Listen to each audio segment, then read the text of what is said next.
السلام عليكم ورحمة الله.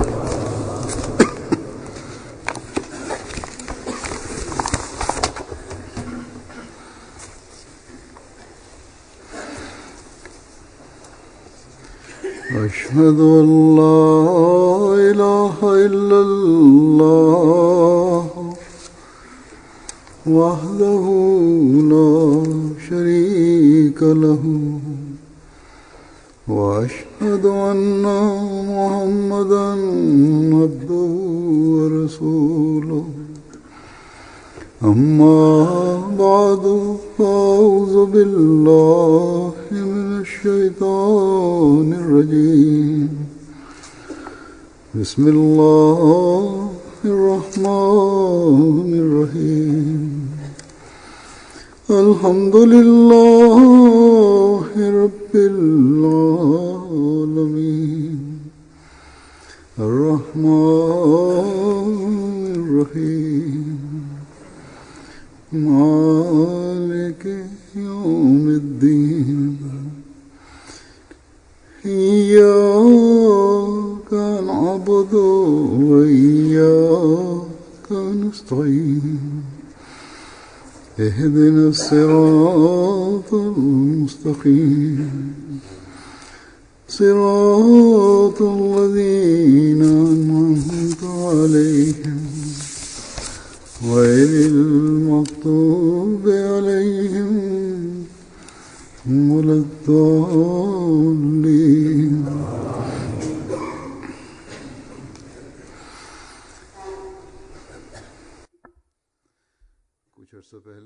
Vor einiger Zeit hatte ich in einer Freitagsansprache gesagt, dass dies das Jahr der Wahlen für die Jamaat-Amtsinhaber gewesen ist.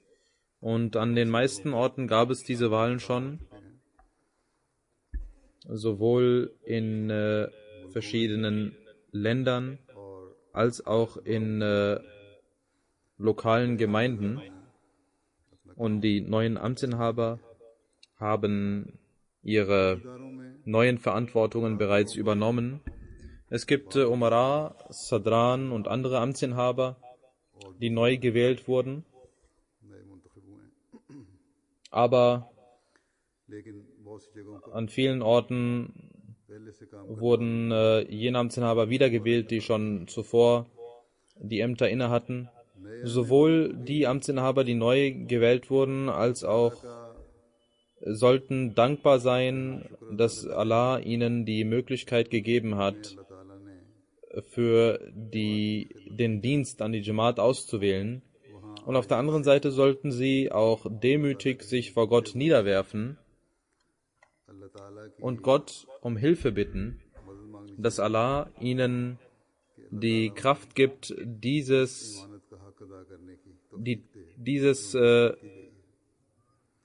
diese Treue, die ihnen übergeben wurde, die Treuhandschaft, die ihnen übergeben wurde, einzuhalten. Auch solche, die wiedergewählt wurden, sollten Gott dankbar sein, dass Allah ihnen einmal mehr die Möglichkeit gegeben hat zu dienen.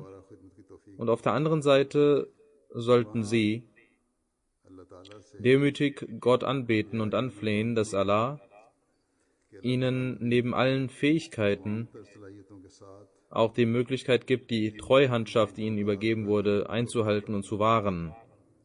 Und die Schwächen und Fehler, die sie in den vergangenen Zeiten gemacht haben, dafür sollten sie beten, dass solche Fehler, durch die sie nicht die Treuhandschaft richtig wahren konnten, dass Allah ihnen diese Fehler vergibt, nachsichtig ist und durch seine Segnung für die nächsten 3 Jahre ihnen die Kraft gibt, dass er, weil er sie ausgewählt hat für diese Khidmat, für diesen Dienst, dass sie nun in der Lage sein mögen, die Treuhandschaft zu wahren und keine Schwäche zu zeigen und keine Fehler zu machen. Und dass Allah ihnen die Kraft gibt, diese übergebene Treue einzuhalten. Man sollte wissen, dass der Dienst in der Jamaat nichts Kleines ist. Man sollte dies nicht als eine Kleinigkeit oder nebenbei etwas betrachten. Jeder von uns, egal ob er Amtsinhaber ist oder ein gewöhnlicher Ahmadi ist, hat versprochen, dass er den Glauben der Welt vorziehen wird. Und wenn eine Person dem Glauben dient oder als Amtsinhaber irgendeinen Dienst bekommt und dafür ausgewählt wird oder verspricht etwas zu tun, dann hat er eine größere Verantwortung als andere, dass er sein Versprechen einhält. Und er sollte immer wissen, dass er dieses Versprechen Gott gegenüber geleistet hat. Und Allah hat an verschiedenen Stellen im Heiligen Koran dazu aufmerksam gemacht, die Treue und den Eid, den man geleistet hat, immer zu wahren. Man sollte also immer wissen,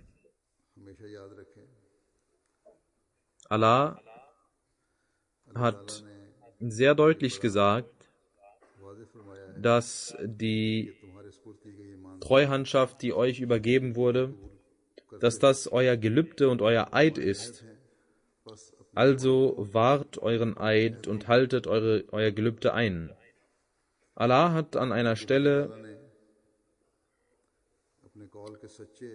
über jene, die wahrhaftig sind und die Taqwa an den Tag legen, damit ausgezeichnet, und ein Anzeichen dieser Leute, Kennzeichen dieser Leute ist, dass sie, wenn sie etwas versprechen, dies auch einhalten.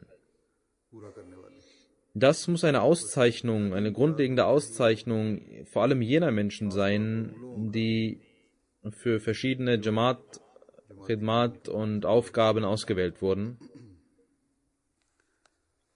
dass sie immer der Wahrheit folgen und ihr Niveau der Taqwa erhöhen und so ihre Arbeiten vollziehen. Wenn es Zweifel in ihrer Wahrhaftigkeit gibt oder wenn ihr Niveau des Taqwa, der Rechtschaffenheit, kein Vorbild für andere gewöhnliche Mitglieder der Jamaat ist, dann können sie ihrer Treue und ihrer Treuhandschaft und ihren Verantwortungen nicht gerecht werden.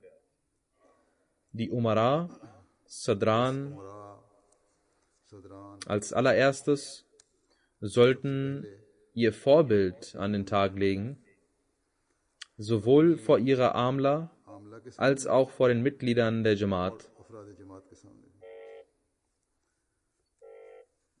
Die Sekretäre für Tarbiyat haben die Verantwortung, die Erziehung der Mitglieder zu gewährleisten.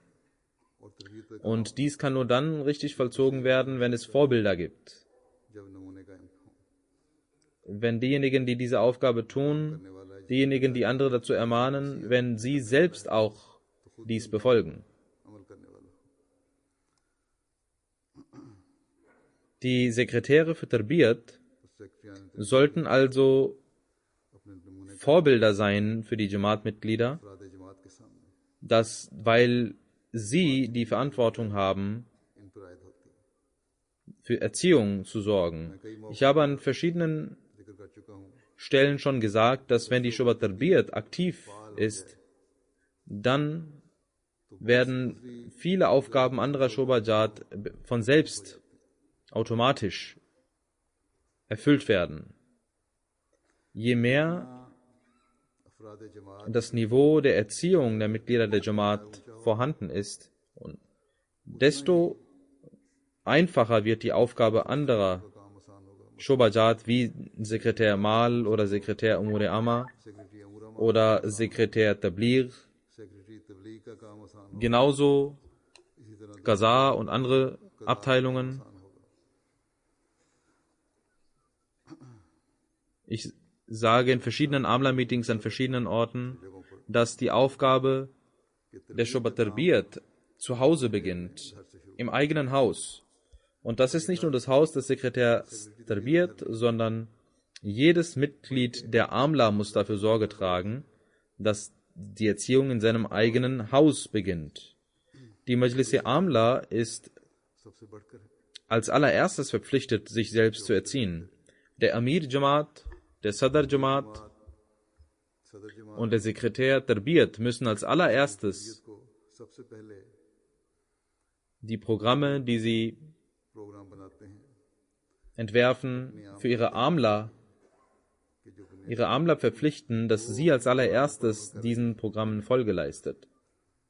Die Gebote Gottes, die grundlegenden Gebote Gottes und der Sinn und Zweck der Erschaffung des Menschen muss als allererstes durch die Mitglieder der Amla erfüllt werden und sie sollten überprüfen, ob dies passiert. Wenn dies nicht passiert, dann gibt es keine Taqwa und Rechtschaffenheit. Der Gottesdienst ist die erste Pflicht, die uns auferlegt wurde, und für Männer ist es ein Gebot, dass sie das Namaz, das Gebet, verrichten müssen, Bajamat. Verrichten heißt in Gemeinschaft Bajamat verrichten.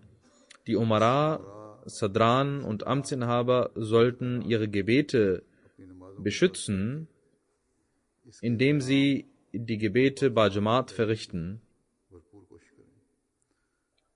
Auf diese Weise würden unsere Moscheen lebendig werden, unsere Namazzentren würden lebendig sein und auf der anderen Seite würden sie auch die Segnungen Gottes in sich aufnehmen und durch ihr eigenes Vorbild würden sie die Mitglieder der Jamaat erziehen. Sie würden zu Erben der Segnungen Allahs werden. Sie würden nicht nur Reden schwingen, sondern arbeiten, und sie sollten sich selbst überprüfen, diejenigen, die Jamaat-Arbeiten verrichten, ob ihr Wort und ihre Tat übereinstimmen. Allah sagt, Ja ayyuhalladhina amanu lima taquluna ma la taf'alun.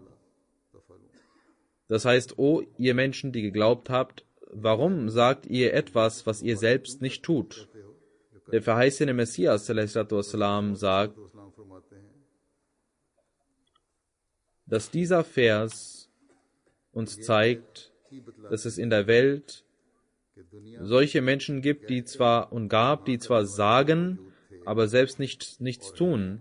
Solche Menschen gab es und gibt es und wird es immer geben. Und der verheißene Messias ﷺ sagt, ihr sollt meine Ermahnung verstehen, dass solange der Mensch nicht von wahrem Herzen und mit seiner Tatkraft seine Worte unterstützt, dann können diese Worte ihm nichts bringen.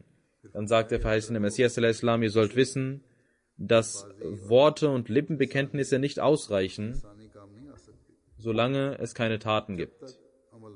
Und Worte haben vor Gott keine Bedeutung.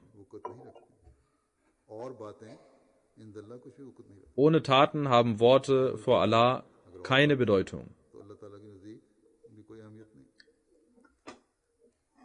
Gemäß diesem Gebot des verheißenen Messias a.s.,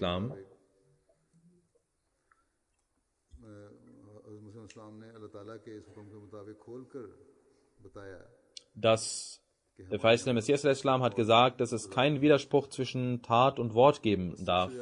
Und als allererstes müssen wir uns dahingehend überprüfen, unsere Amtsinhaber müssen sich überprüfen.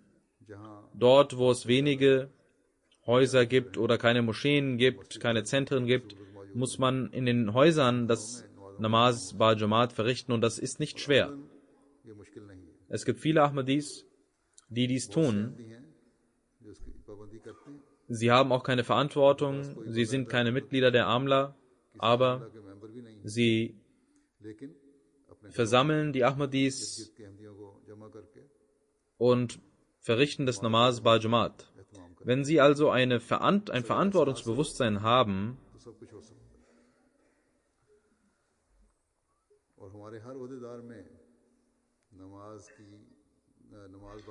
man sollte immer dem Gebet den Vorrang geben, sonst wird man nicht die Treuhandschaft wahren, was Allah im Heiligen Koran mehrmals gesagt hat. Die Amtsinhaber sollten immer diese Aufgabe vor ihren Augen haben, dass das Kennzeichen eines wahren gläubigen Menschen darin besteht, dass ein wahrer gläubiger Mensch immer seine Versprechen einhält und schaut, ob die Treuhandschaft, die ihm übergeben wurde, und das Versprechen, das er geleistet hat, nämlich der Jamaat zu dienen, ob es irgendeine Schwäche oder Fehler darin gibt. Denn dies ist keine Kleinigkeit. Allah hat im Heiligen Koran auch gesagt, Innal ahda kana mas'ula, ihr werdet über euer Versprechen Rechenschaft ablegen müssen. Das ist eine grundlegende Sache, der Gottesdienst. Das ist der Sinn der Erschaffung des Menschen und wir müssen diesem nachkommen. Vor allem darf es seitens der Amtsinhaber, aber auch seitens irgendeines gläubigen Menschen keine Schwäche diesbezüglich geben. Es gibt auch andere Dinge, die wichtig sind, die Amtsinhaber vor allem beachten müssen.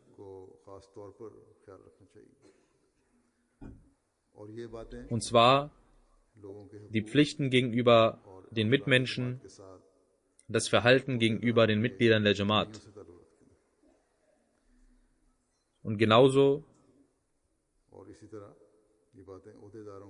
hat dies einen Bezug zu dem Versprechen, das die Amtsinhaber geleistet haben.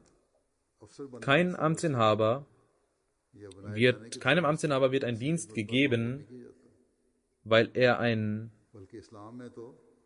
Offizier oder Befehlshaber sein soll. Denn im Islam gibt es ein ganz anderes Konzept des Amtsinhabers. Und der heilige Prophet Muhammad sallallahu alaihi wasallam hat gesagt, dass das Oberhaupt eines Volkes der Diener des Volkes ist. Ein Amtsinhaber muss also wie ein Khadim, wie ein Diener seinem Volk dienen. Und dieser Zustand kann nur dann entstehen, wenn der Mensch opferbereit ist, wenn er Opferbereitschaft zeigt, wenn er demütig ist, wenn seine Geduld höher ist als die Geduld anderer. Man muss auch viele Dinge sich anhören als Amtsinhaber. Und diese sollte man sich anhören, denn der Amtsinhaber kann sich selbst überprüfen, ob er geduldig ist und wie groß seine Geduld ist. Und wie hoch seine Demut ist.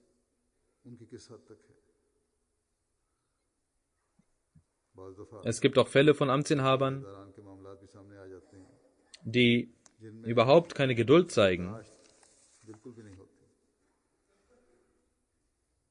Und wenn ein anderer nicht respektvoll mit ihnen umgeht, dann antworten sie gleichermaßen.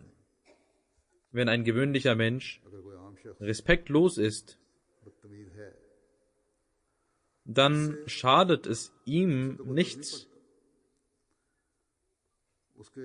Denn man wird sagen, dass er schlechte moralische Eigenschaften besitzt, aber wenn ein Amtsinhaber etwas Falsches sagt vor anderen Menschen, dann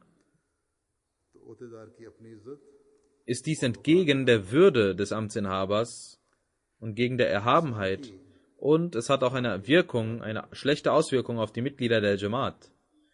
Das Niveau der Mitglieder der Jamaat, das der verheißene Messias auf das er uns sehen wollte, wenn es auch nur ein einziges Beispiel gibt von Amtsinhabern oder von Menschen, die falsch reagieren, dann kann dies zu einem schlechten Ruf der Jamaat führen. Und es gibt solche Beispiele. Es gibt auch Streit in den Moscheen manchmal. und auf die Kinder und Jugendlichen hat dies eine schlechte Auswirkung. Was möchte Allah von uns?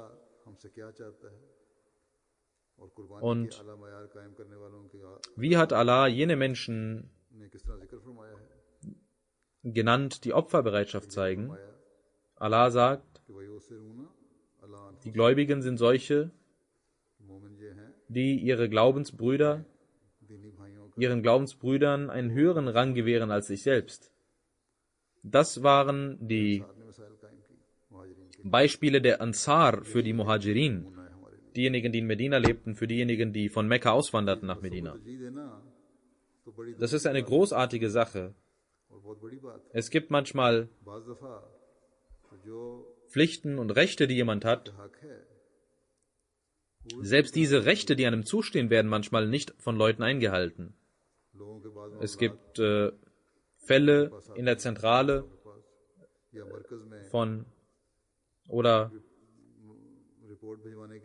es gibt Fälle, die die Zentrale gibt, um Berichte zu sammeln oder um einen Fall zu bearbeiten. Dann wird nicht richtig dem nachgegangen, die Recherche passiert nicht richtig. Oder die Sache wird so sehr in die Länge gezogen, dass wenn es etwas gibt, wo jemand Hilfe braucht, dass er diese Hilfe nicht bekommt zeitig und er Schaden erleidet oder Schmerzen erleiden muss. Es gibt Amtsinhaber, die sagen, dass sie zu sehr beschäftigt seien. Es gibt einige, die überhaupt keine Ausrede haben, sondern nur einfach unaufmerksam waren. Wenn es ihre eigenen Fälle wären, oder wenn es Fälle ihrer Geliebten oder nahen Leuten wären, dann würden sie andere Prioritäten setzen. Man muss wahren Dienst leisten und wahre Opferbereitschaft zeigen. Und das bedeutet, Treuhandschaft zu wahren bedeutet, dass man sich sorgt um das Wohl anderer. Und wenn diese Opferbereitschaft und der Gedanke des Schmerzes anderer wächst, dann wird auch die Opferbereitschaft in der Jamaat wachsen. Dann würde man einander Rechte einräumen und nicht die Rechte anderer verletzen. Wir sagen vor anderen Menschen, dass Frieden in der Welt nur dann erschaffen werden kann, wenn man nicht auf seine eigenen Rechte beharrt, sondern die Rechte anderer einhält und Opferbereitschaft zeigt. Aber wenn wir selbst dieses Niveau nicht besitzen, dann würden wir etwas machen, was Allah nicht mag. Eine weitere Eigenschaft, die vor allem Amtsinhaber haben müssen, ist Demut. Allah hat als Kennzeichen von seinen Menschen genannt, dass sie demütig auf der Erde wandeln.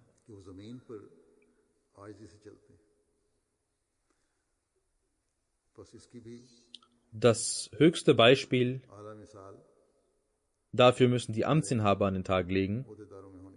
Je größer sein Amt und seine Verantwortung ist, umso mehr muss er dienen und andere Menschen mit dem Dienstgedanken und mit Opferbereitschaft treffen und Demut zeigen.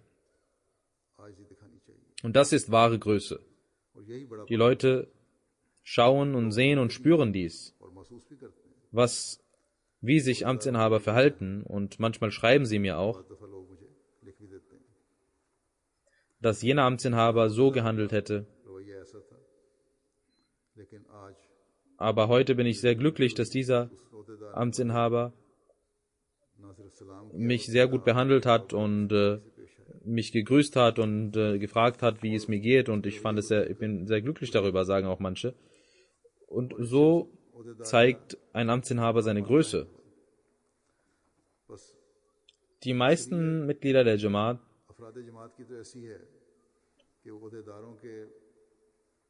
sind glücklich über die Liebe der Amtsinhaber und sind bereit, Opferbereitschaft zu zeigen.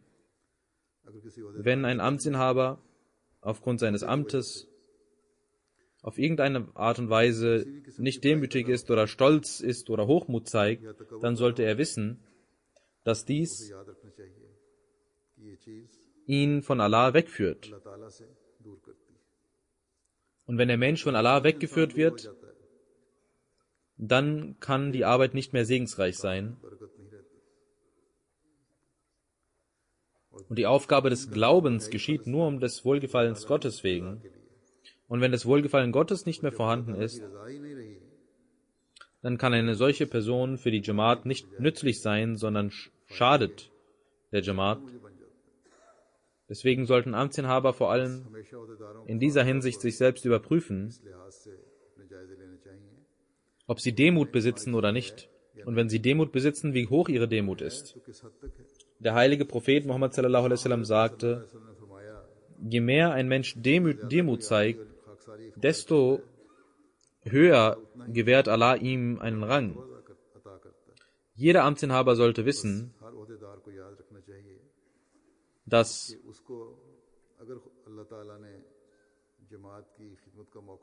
wenn Allah ihm die Möglichkeit gegeben hat zu dienen, dann ist es eine Güte Gottes.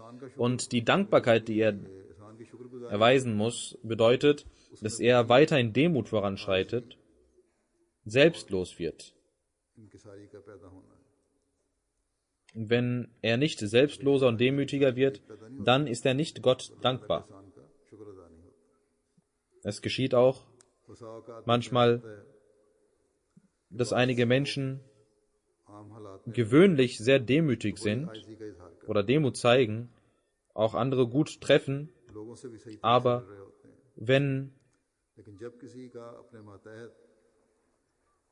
es einen Meinungsunterschied gibt, dann sieht man, dass sie plötzlich sagen, dass sie große Amtsinhaber sind und ein großer Offizier sind. Und dass sie dann hochmütig vor ihren Mitarbeitern sich verhalten. Demut bedeutet nicht, dass solange wie ein Mensch einem gehorcht und nicht eine andere Meinung sagt, dass man dann demütig ist, das ist Künstlichkeit.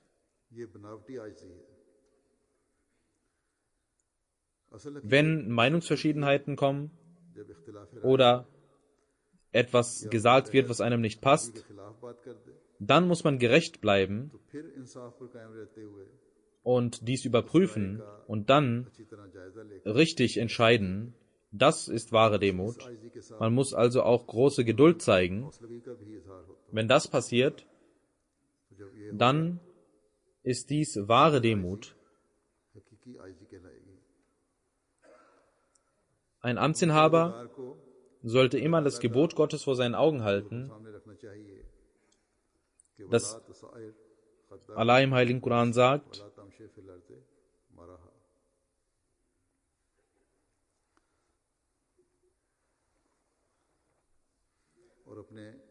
du sollst nicht deine Wangen hochmütig vor anderen Menschen aufplustern und du sollst nicht hochmütig durch die Welt wandeln.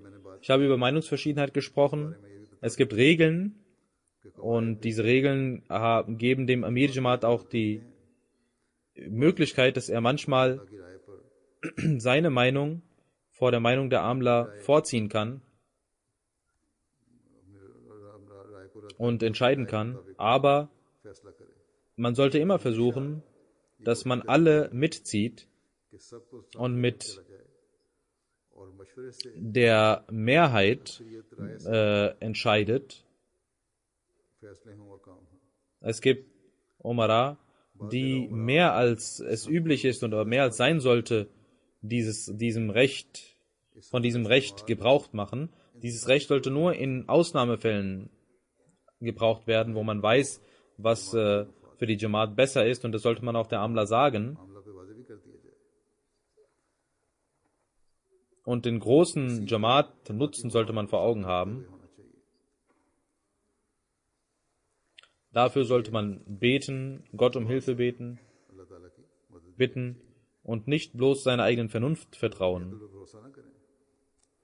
Dieses Recht haben die Sadrane Jamaat nicht, auch die nationalen Sadran einer Jamaat haben nicht dieses Recht, dass sie die Meinung der Amla widersprechen können. Und für die Amtsinhaber ist es wichtig, dass sie die Regeln kennen und verstehen. Wenn sie den Regeln Folge leisten, dann werden kleine Probleme, die in der Amla oder in den Mitgliedern der Jamaat Unruhe schaffen, nicht mehr vorhanden sein. Eine weitere Besonderheit von Amtsinhabern besteht darin, dass sie mit ihren Mitarbeitern gut umgehen. Die meisten Aufgaben der Jamaat passieren ehrenamtlich. Die Mitglieder der Jamaat geben ihre Zeit, wenden ihre Zeit auf und sie geben ihre Zeit damit, weil sie das Wohlgefallen Allahs suchen. Sie wenden ihre Zeit auf, weil sie die Jamaat lieben. Auch die Amtsinhaber sollten ihre Mitarbeiter und die Gefühle ihrer Mitarbeiter beachten und gut mit ihnen umgehen. Und das ist das Gebot Allahs. Neben dieser Gutmütigkeit sollten sie ihre Naibin, ihre Vertreter und ihren Mitarbeitern auch die Arbeit beibringen, damit sie besser ihre Arbeit durchführen können und immer neue Mitglieder der Jamaat bereit sind, Aufgaben zu übernehmen. Allah ist derjenige, der die Jamaat führt. Es gibt keinen Zweifel darin. Aber wenn die Amtsinhaber, Offiziere, die Erfahrung haben, eine Stellvertreter auch vorbereiten, dann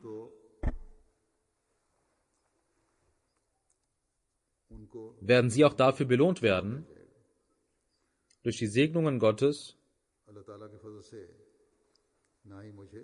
habe weder ich noch die Khulafa vor mir hatten irgendeine Furcht, wie die Jamaat vorangehen wird und wie die Aufgaben der Jamaat vorangehen werden. Das ist das Versprechen Allahs an den verheißten Messias al-Islam.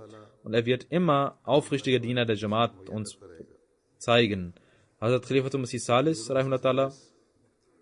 zu seiner Zeit gab es einen Amtsinhaber, der dachte, dass seine Vernunft und aufgrund seiner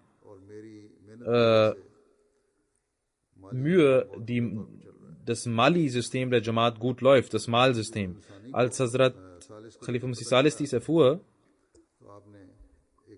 machte er einen Menschen an seiner Stadt, stellte ein für dieses Amt, der überhaupt nichts von Mal wusste. Aber Allah hilft seinem Kalifen, dem Kalifen der Zeit. Deswegen, dieser neue Mensch, der nichts wusste, wurde so gesegnet in seinen Aufgaben, dass man sich kein Bild davon gemacht hatte vorher und nicht denken konnte, dass dies passieren wird. Die Amtsinhaber bekommen von Allah die Möglichkeit zu dienen und die Mitglieder der Jamaat oder die Mitarbeiter der Jamaat bekommen die Möglichkeit zu dienen. Die Waqfine Zindagi bekommen die Möglichkeit von Allah zu dienen, dass sie der Jamaat und dem Glauben dienen und so Segnungen Allahs erlangen. Aber Allah selbst tut diese Aufgaben und das ist sein Versprechen.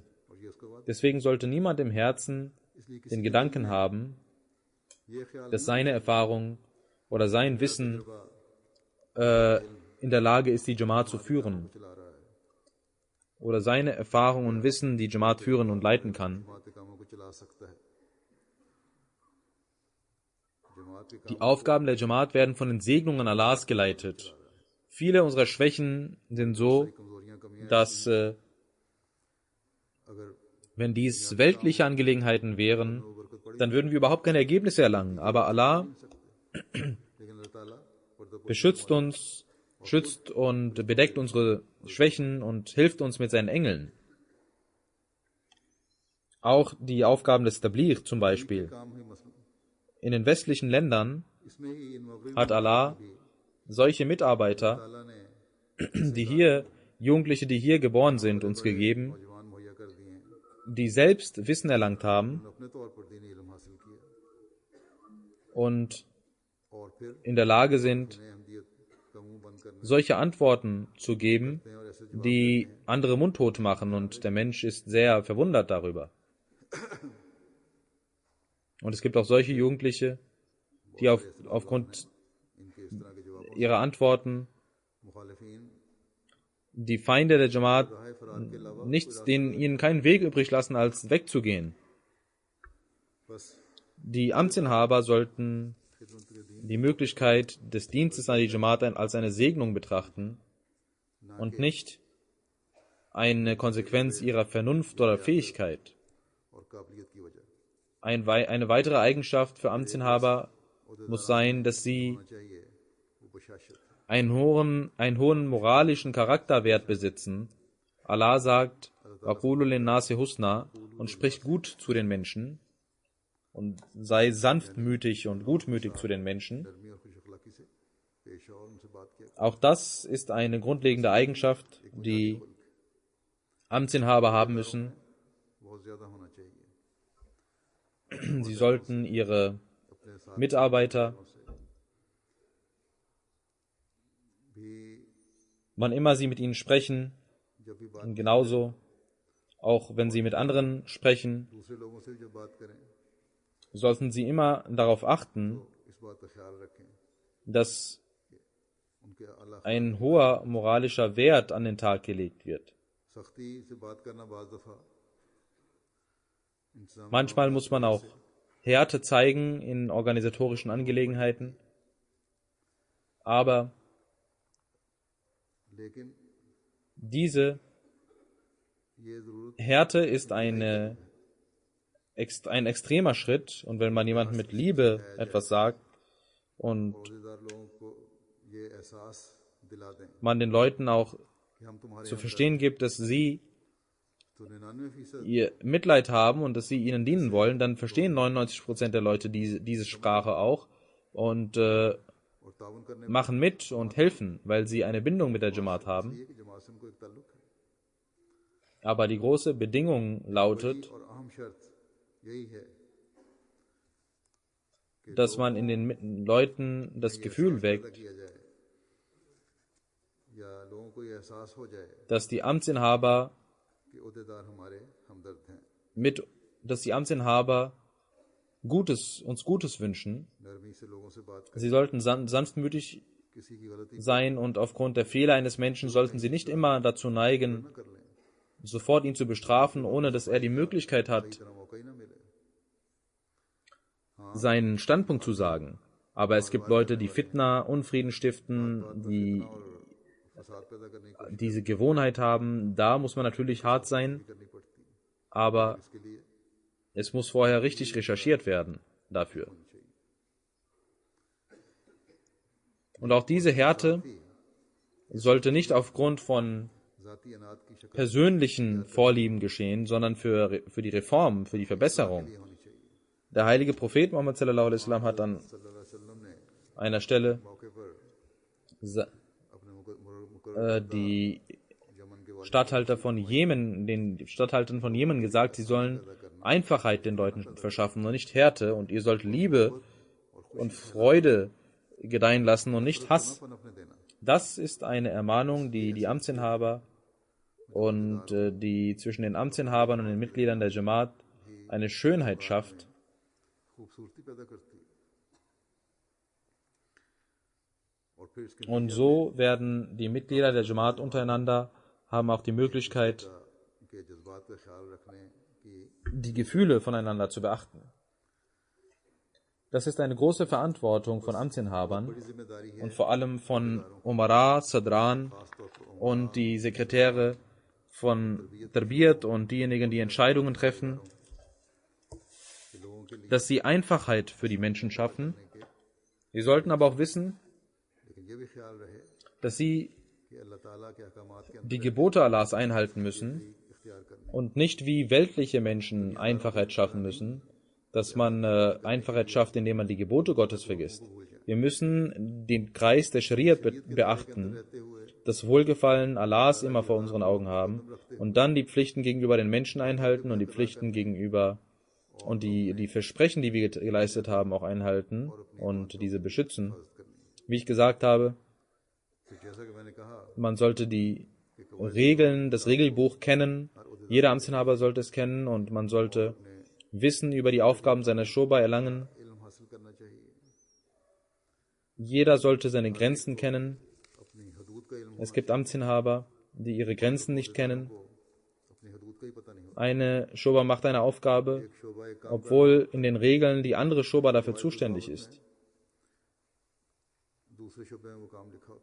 Oder manchmal gibt es einen feinen Unterschied in den Aufgaben, dessen man sich nicht bewusst ist und darüber nicht nachdenkt und zwei Abteilungen gegeneinander arbeiten oder ihre Arbeiten sich überschneiden.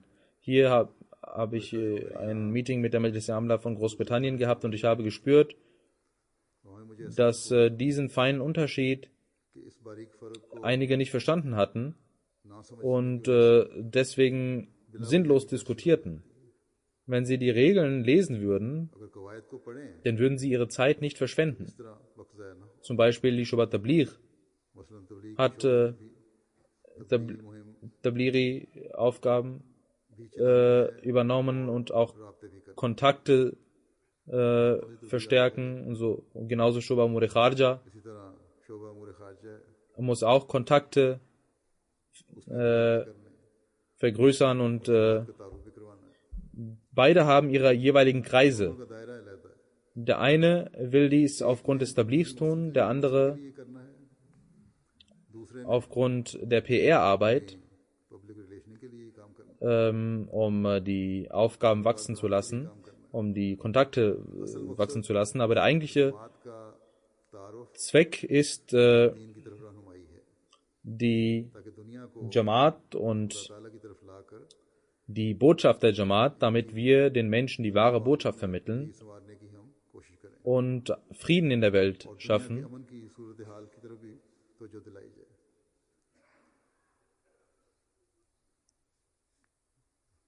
Weltlich gesehen wollen wir keinen Profit ziehen oder Nutzen ziehen. Der eigentliche Zweck besteht darin, Gott zufriedenzustellen und sein Wohlgefallen zu erlangen.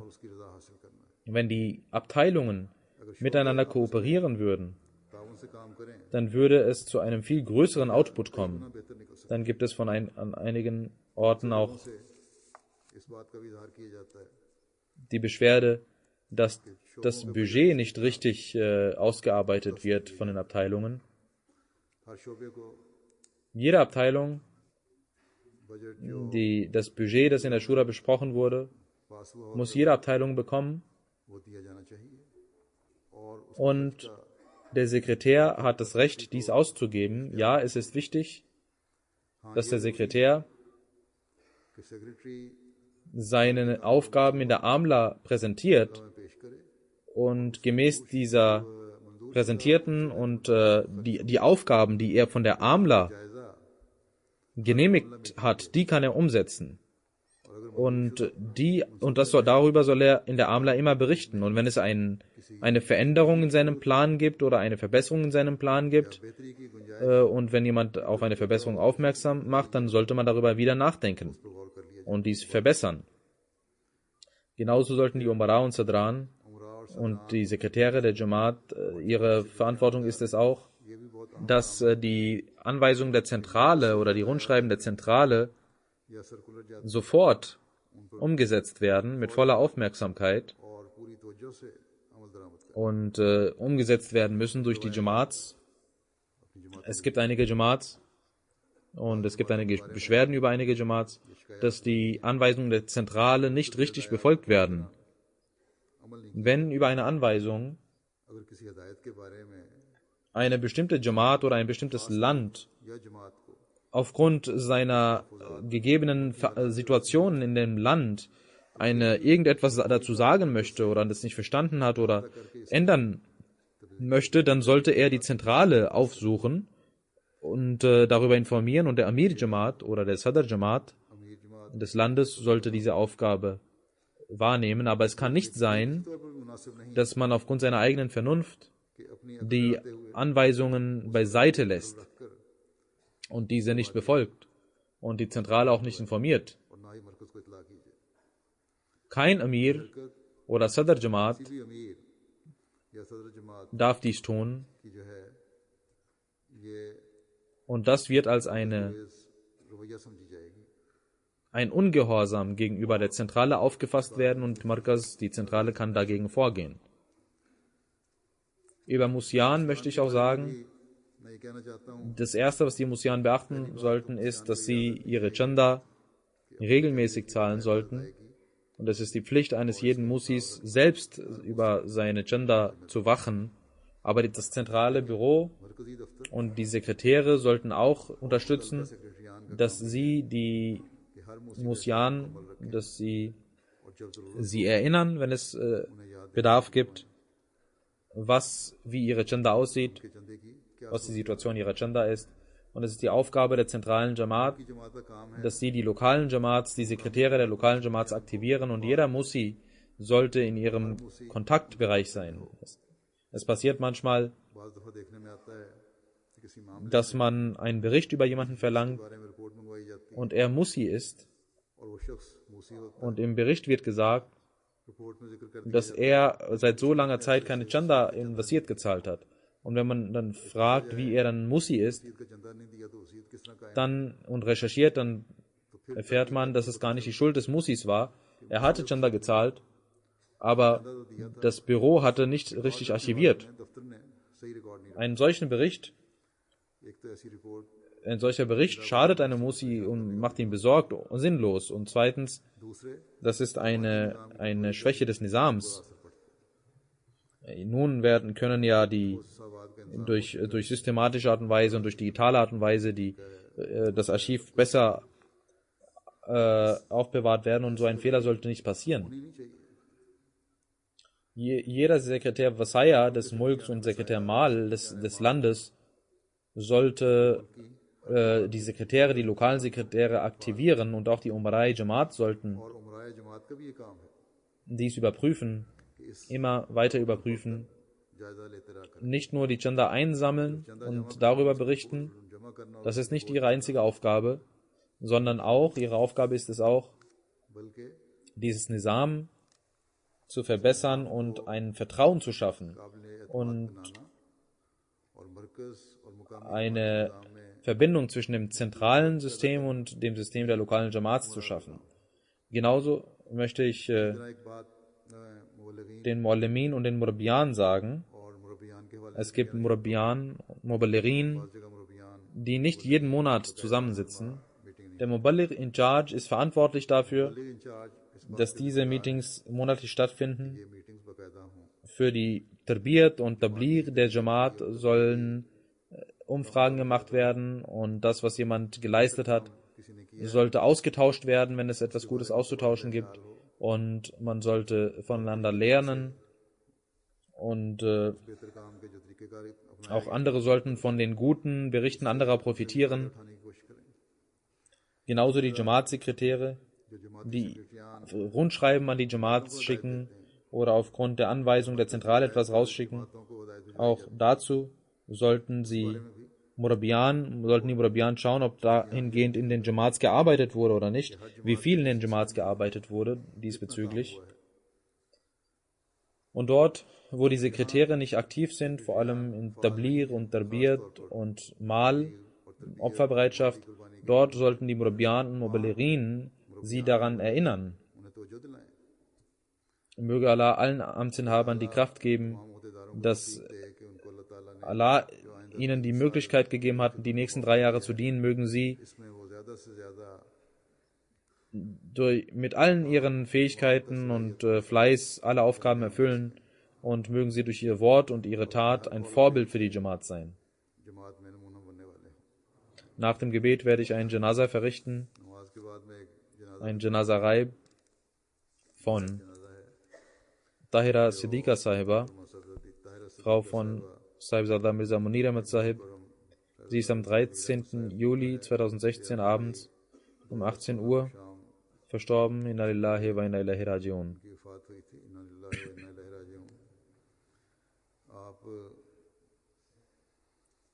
Sie war die Tochter von Nawab Abdullah Khan Sahib und Abdul Hafiz Sahiba. Nawab Muhammad Ali Khan Sahib war sein Großvater. Der verheißene Messias al-Islam war ihr Großvater mütterlicherseits. Sie war die Schwiegertochter von Mirza Bashir Ahmad Sahib. Sie war durch die Segnungen Gottes Musia, ist im Alter von 95 Jahren verstorben. In Qadian hat sie ihre Bildung bis zum Realschulabschluss erlangt und Hazrat Ammajan hatte sie sozusagen als Tochter aufgezogen und sehr liebevoll behandelt. In Jhelum lebte sie mit Mirza Munir Ahmad Sahib in der Fabrik, die vor einigen Monaten auch dort verbrannt wurde. Sie war Sadr Lajna dort und 1974, als Unfrieden herrschte und in Jhelum die Jamaat sich in dieser Fabrik versammelte, diente sie durch Gastfreundschaft für die Mitglieder der Jamaat. Sie hat eine Tochter, Abdul Hasib Begum. Sie ist die Frau von Mirza Anas Ahmad Sahib, Sohn von Hazrat Khalifatul Masih Salis. Und Mirza Nasir Ahmad Sahib ist ein Sohn von ihr. Er war Amir Jamaat in Jhelum. Jetzt musste er Jhelum verlassen, wegen der Fabrik. Mirza Safir Ahmad, der Schwiegersohn von Hazrat Masih Rabbi, ist auch ihr Sohn. Die Verstorbene war eine sehr liebevolle Frau, eine dankbare Frau, die Tahajjud betete und Gottesdienste verrichtete. Mit dem Khilafat hatte sie auch eine enge Bindung und nahm an finanziellen Opferbereitschaft, finanziellen Projekten teil und sehr gastfreundlich. Für das Nizami Jamaat hatte sie eine große Würde und hielt nichts gegen das Khilafat aus. Wenn jemand etwas gegen das Khilafat sagte, war sie immer an der Stelle und sagte etwas. Und Hazrat Ammajan hatte sie, wie ich gesagt habe, als Tochter, als sozusagen großgezogen. Hazrat Ammajan hatte ihr viele Dinge gegeben. Dort steht auch der Name von Hazrat Ammajan drauf auf diesen Schätzen. Und möge Allah ihre Ränge erhöhen, ihr vergeben, Barmherzigkeit erweisen und ihren Kindern auch die Kraft geben, ihre guten, rechtschaffenen Taten fortzuführen und immer mit dem Khilafat verbunden bleiben. Mögen sie immer mit dem Khilafat verbunden bleiben.